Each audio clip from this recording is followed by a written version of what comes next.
Thanks for tuning in. You're listening to the Shred Coach podcast with Tom Adams. On this episode of the show, Tom talks with Cory Tomczyk of IROW. Cory discusses how he prioritizes and hires to ensure his team over-communicates with customers, which is critical to success in the rural culture where he provides services. And you'll also hear how Cory has leveraged his roles on boards over the years to support him and the business. Cory Tomczyk, welcome to the Shred Coach podcast. I'm glad you're here. How are you today?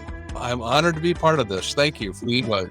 Yeah, no, I'm really glad that you're with us today. So let's set the context. Tell me a little bit about IROW, your shredding company and recycling company, but give me a picture of your business right now. Tell me about it. Well, IROW is celebrating its 32nd year in business. Wow. Yeah, who knew? You know, I started this company way back when as purely a recycling operation. We were doing bulk cardboard and print shop waste and office paper too. This was pre anyone being aware of identity theft, servicing customers in north central Wisconsin. We evolved as the industry evolved. We started doing document destruction. I started out with a very simple hammer mill shredder, and I got involved in NAID, I think, in the second year of NAID's existence, and I've continued my involvement in activity with I Sigma. Yeah, it's been extremely helpful to my business. For a while, I guess for 15 years, we had a actual garbage hauling business. Wow. And we sold that almost 5 years ago now to Waste Management. It was a very happy day around here because I went from 48 employees down to 22 overnight. So wow. I say Cory won that night. That's really cool. So when did you sell that part of the business? It's going to be almost 5 years ago now. Okay. So in terms of, you're now a shredding and recycling company primarily. Correct. Tell me a little bit about your operation. Are you plant-based, mobile? What's the makeup of your shredding business? We are plant-based. I always jokingly tell people we have too many trees and cows per square mile in northern Wisconsin than we have people. So I could never make a mobile shred truck monetarily justified. Got it. Okay. So part of the decision to be purely plant comes from your history, but also just the economics of putting a $300,000 truck on the road every day. Yeah. Right. Yeah. We just don't have population density, which we like. I mean, don't get me wrong. We like our rural world, but it doesn't pay for a truck. Got it. Okay. So are you doing more than paper shredding? What else do you do? Let's see, a year and a half ago, we did start at the behest of one of my customers, some record storage. Oh, We're wow. very, very small. I mean, we're under 3,000 boxes, but okay. So just a small ancillary revenue stream there. Are you doing things like hard drive shredding, product destruction, all that kind of stuff? We have a degaussing machine for hard drive. We degauss and crush. We do product destruction on a variety of things. When we got into that, I didn't realize how much call there was for that. We do everything from handling food waste, decasing stuff, to medical supplies. Every once in a while, we'll do a little pharmaceuticals, but that gets dicey. There's some pretty heavy regs you got to match up to. Yeah. But I will charge for it. I'm happy to do that. And so you mentioned earlier 22 employees after the sale of the garbage business. Are you still at 22 full-time equivalent employees? Is that roughly your size still? Thankfully, we are. We are fully staffed. Good for you. That's great. And because you're obviously collection, your drivers are collection, do you have is that team mostly drivers of the 22 or a lot of plant driver combination? What's the relative makeup of that structure? So I have 6 people that are just drivers. Okay. Just doing trucks. Everything else is between the plant and the office staff. Got it. You know, our facility is 40,000 square feet. We have a big tipping floor where Waste Management, GFL, Advanced Disposal, a couple of local haulers bring loads of just straight cardboard from their customers in and dump it on the floor. Wow. We also pick up loads of cardboard in the receiver boxes and dump it on the floor and bale it up. Okay, so that's the recycling part of the business that is more Correct. than just putting paper together. You're also doing cardboard for other waste collection companies. Okay. Yep. We have a couple that haul us office paper mixtures. The problem with that is I can't provide them a certificate of destruction because I haven't had it under command and control from point A to point B, but it still comes to us. So Got it. Okay. So that gives us a really good sense of your business. And you've been at this 32 years. You've been at it a long time. You've been involved in the industry. You're a known entity in the industry and have contributed a lot to the industry. But I'd say I'm a known character in the industry. right. So, I mean, the essence of this show is really talking about specific strategies or tactics or things that were implemented or resources you've implemented that have a verifiable impact on your business. And so what are you doing? What's a specific thing you've done that's created a leverage for your business, that's created a verifiable result? What's going on? Tell me. First and foremost, I'll always give credit to Nate and I Sigma. I think staying involved in the industry, my time servicing on the Complaint Resolution Council, my time serving on the board, just going to shred school. I still go to shred school, just being at the expos, that kind of stuff, helps me to speak more intelligently about my industry, helps me to listen to what other people are doing. I certainly don't have all the answers. And the real answer for me is probably a combination of what other people are doing applied to my part of the world. My little slice of heaven, as it were, is just different enough from other parts of the world that you gotta mix and match and mash it up a little bit to make it work.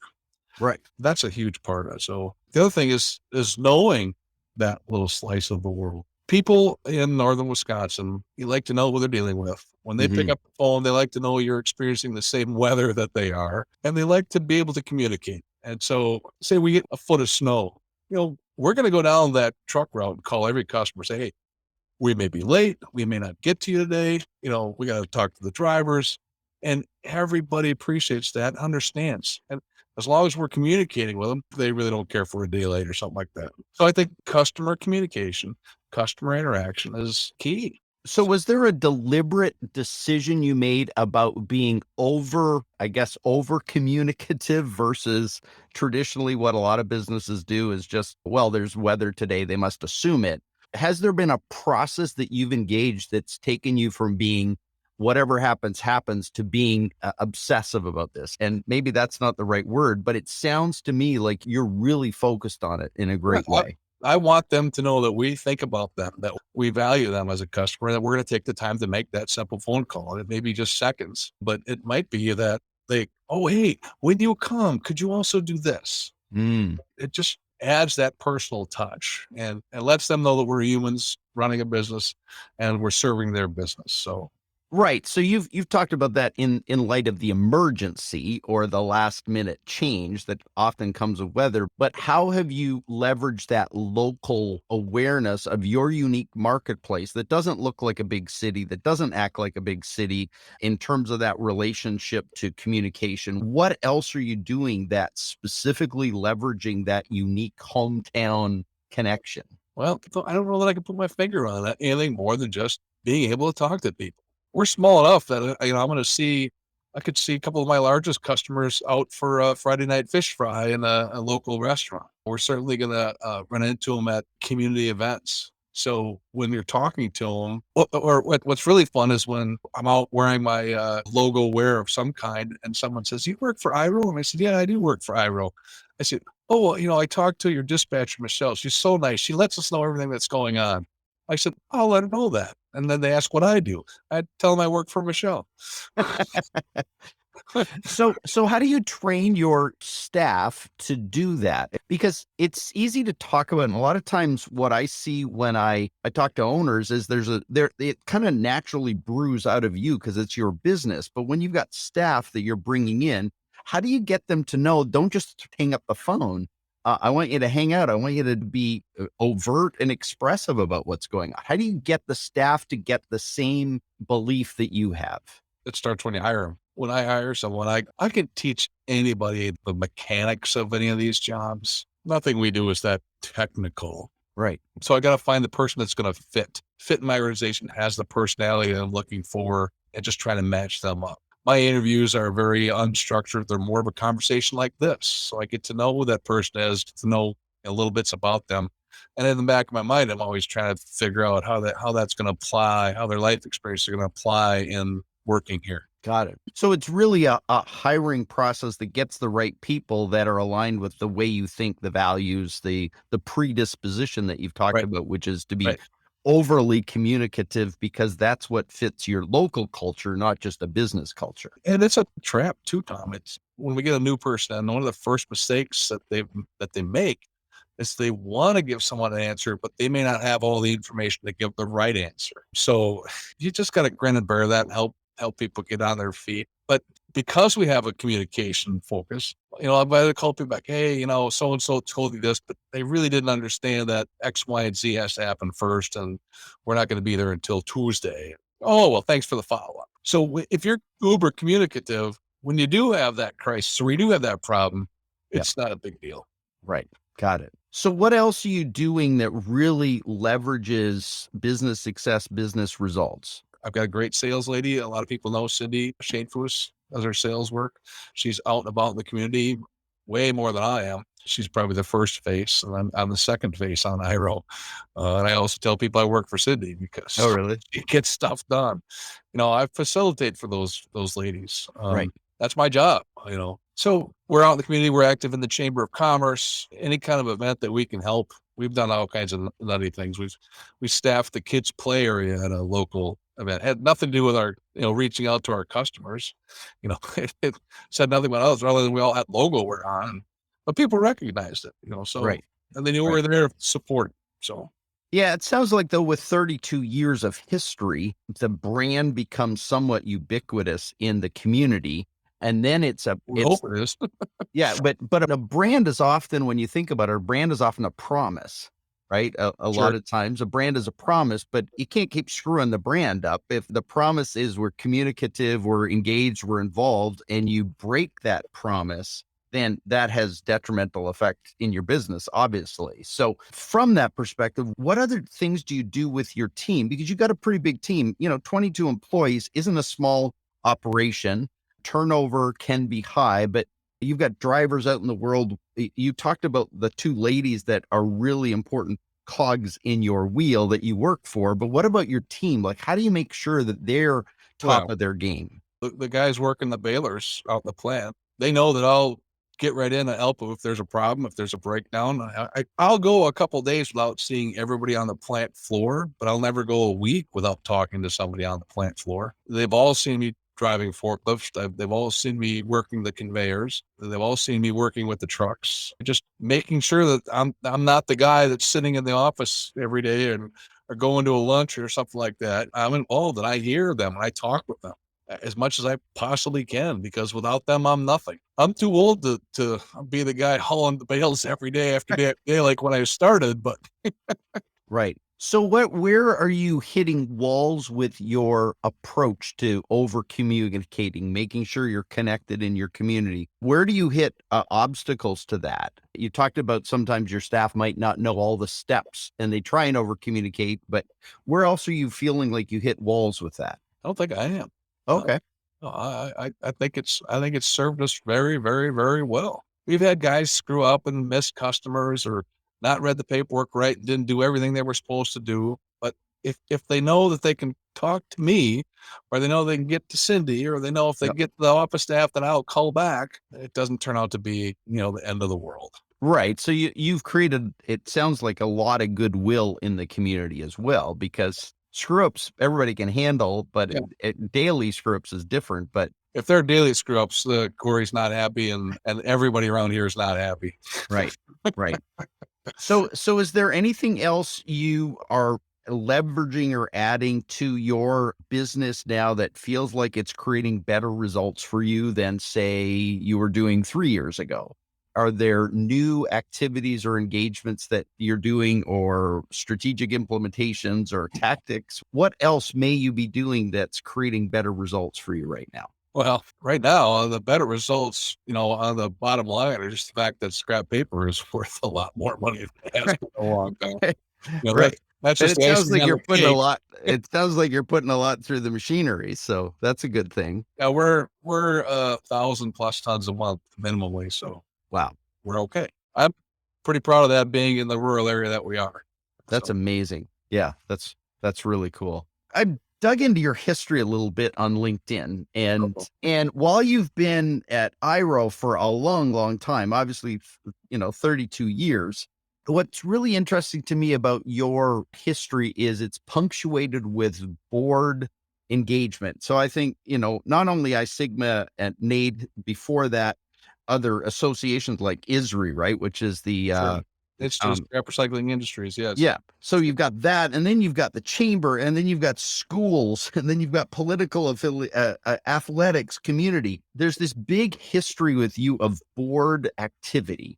And it always seems to me that when you look at somebody's life outside of their business, there's an indicator of something. And so I guess what interests me is that board participation has been a huge part of your world and life. And I guess the question that comes out of it for me is more, how has that influenced how you run your business, how you lead?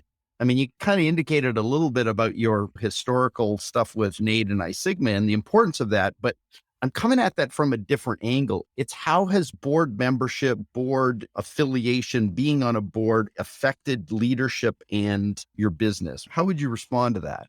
I would say that if someone's going to volunteer or be elected to a board of some kind, you're going to be around other people who are leaders in various degrees or want to be leaders. And I don't mean that derogatorily. They're Yeah. people who are trying to better themselves or Right. add to something. And when you can be part of that group of people, inevitably things rub off on you and you learn about humans, you learn about yourself, and you learn how that's going to apply in your personal and professional life. So I think that my time that I invest in that stuff, A, I really enjoy it. I'm kind of nuts that way, but B, it pays dividends and the things that I'm exposed to and I learn.